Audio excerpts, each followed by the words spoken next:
Hi, I'm Mark, and today I'm going to teach you how to do some cross stitching. Right, here's what you're going to need to start cross stitching. We're going to need some fabric, like so, then some threads.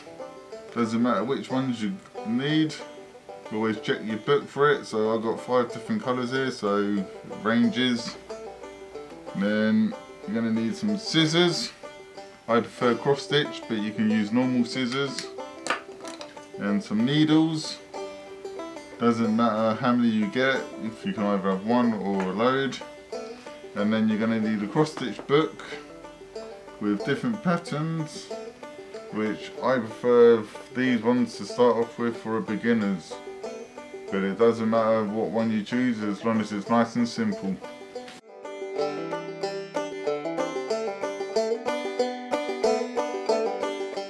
What we're going to start off with first is your thread. So you're going to have to get some thread, and these threads contain 6 individual threads, and what you're going to need to do is divide it into 2, which I have one prepared earlier, but I'll show you again on how to do it. So get your thread on either end, and you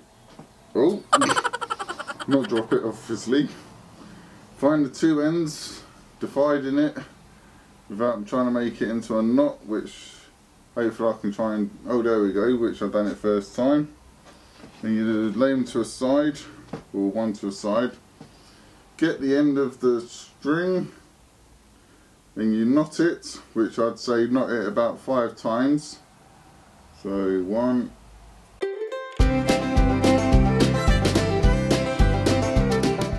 and 5, and snip off the excess bit near the knot, not too far away.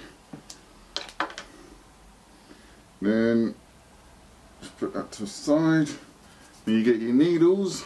Alright, we're going to thread the needle now, so that will be your pointy end, and this will be your non-pointy end, and then you have your eye here.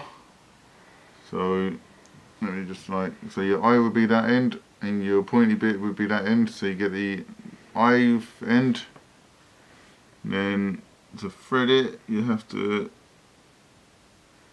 pinch the end of it, then hopefully it goes through like that.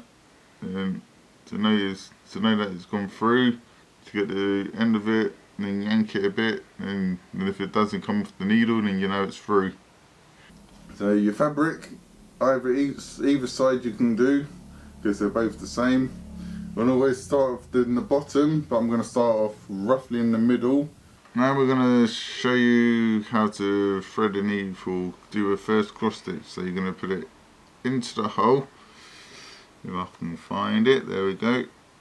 So into one hole, pulling it through, then into the hole opposite the left and a diagonal, push that through and put it through, so you have like a little diagonal shape. Then on your right hand side top where you went through, so you're putting it into there, through the top, and if it gets knotted you can just easily unknot it, hopefully.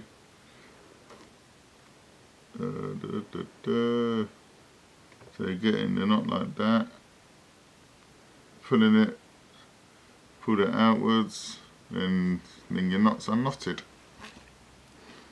So to carry on with the cross stitch. Alright, then we're going to go from the left hand side, diagonal again, pulling it down, and that'll be your cross stitch. So it'll be from right to left, then left to right. So always top right, bottom left, top left, bottom right.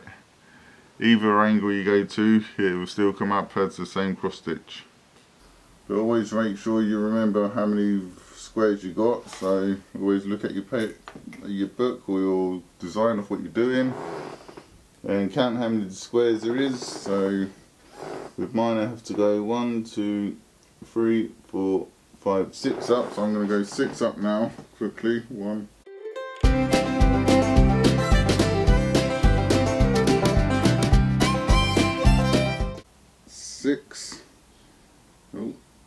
can tell if you've done 6 because you can count them. So like 1, 2, 3, 4, 5, 6, which is perfect. So if you make a mistake and end up doing 2 across like this, so it'd be 1, 2. So if you end up going 2 across, so it's massive, then when you go into the left hand side, like so,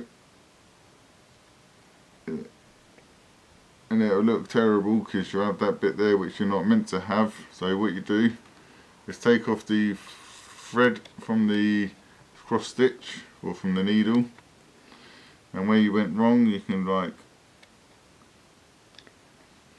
hopefully you should be able to get the bottom thread like so, so like it's down on the bottom. So put it under the thread, putting it outwards like that, then underneath again, then putting it outwards, and that'll be your cross stitching, and that'll be your mistake undone.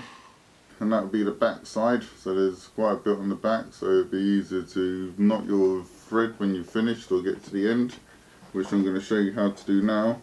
So now I'm going to show you how to knot it. So this will be the front, so you're turning it at the back, and you're going to get some thread from the bottom, and you're going to hopefully poke it through most of this thread. So let me see if I can try and get some. So that's got a bit of thread, so that's okay. So you're going to wrap it around 3 times. And you're going to put it through, so like it'll end up like this. So you're going to squish it right down to the bottom, like so. So you got like the finished product of the knot should look like that.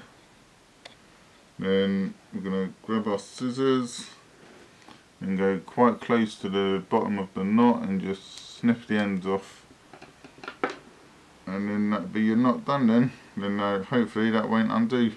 Now I'm going to show you a finished project of what I've done. So this is my Dumbo, what I've finished.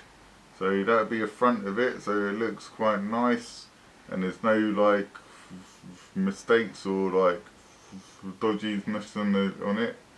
And at the back it looks messy, so you don't want that to look like the front. So if it does look like the front, then you know you've gone wrong.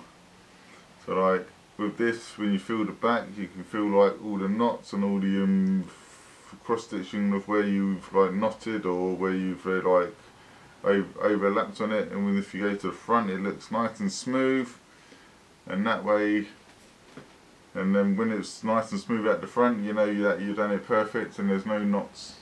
And you can either put it in a picture frame, or you can give it to your family or your friends or your girlfriend or boyfriend, and then hopefully they'll like it, and then hopefully they will get you to do some more.